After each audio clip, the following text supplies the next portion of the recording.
The persistence of the narcissistic introject, the voice in your head, the continual negativity, the continual putting down of you, the internal self afflicted abuse that's now going on inside of us. And we talk about in the relationship how much we get gaslighted. We get gaslighted by equivacy. But the real gaslighting in the relationship comes post separation.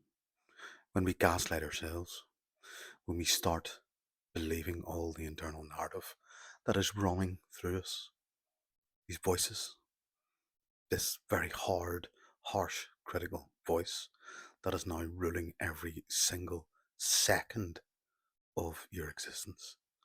And people don't realize this in narcissistic relationships, that it's not the relationship. At the end of the day, yes, that's soul crushing and heartbreaking to go through, that you had wasted this time in this person. But the reality of narcissistic abuse is the after effect.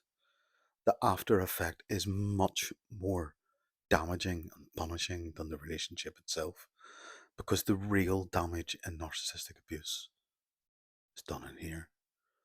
Most of our internal thoughts, all of our internal thoughts, even during the most difficult times in our lives post abuse, are getting channeled directly through this narcissistic interject, which just keeps on criticizing us.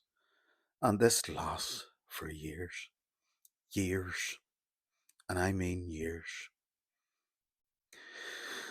Depending on what's happened in your life and how many times you've been through a narcissistic relationship. And this is why it's so critical. Like, if you've just been through your first narcissistic relationship, let's make sure it's your last. Because as you go through cycles of this, and I've been through 3 of them, they completely and utterly fragment you until there is nothing left. And then it's a job of picking yourself back up again off the floor, which is difficult enough as it is, because your brain does not function the same way anymore. It has been hardwired to criticize you. It's been hardwired to accept this voice over yours. Your voice has been diminished. It's been squashed down until there's no voice left.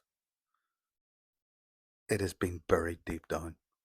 And that's because of the disassociation in the relationship, as we've started to disassociate further away from ourselves. And then post relationship, when the discard happens and we split ourselves, we look at ourselves all bad and them all good.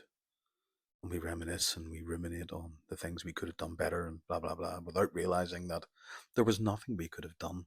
This relationship was always going to end in separation, like it does every single time with these people. That never, ever, ever changes.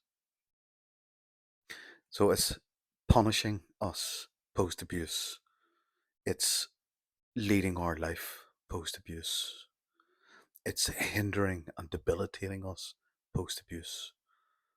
And it's inside us. We are perpetuating that cycle by continuing to engage with that narcissistic interject in a manner that allows us to be dominated as we were in the relationship.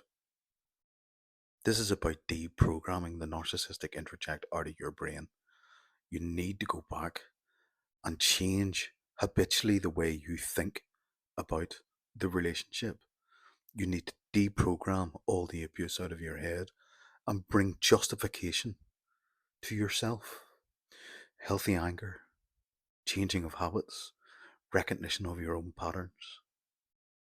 You need to see yourself, and that's incredibly difficult to do whenever you've got a voice that doesn't belong to you ruling all your thoughts all the time, 24 hours a day, 365 days a year, every second of the day.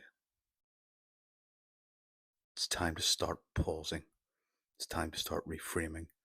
It's time to start challenging all those thoughts and bring some sense to it.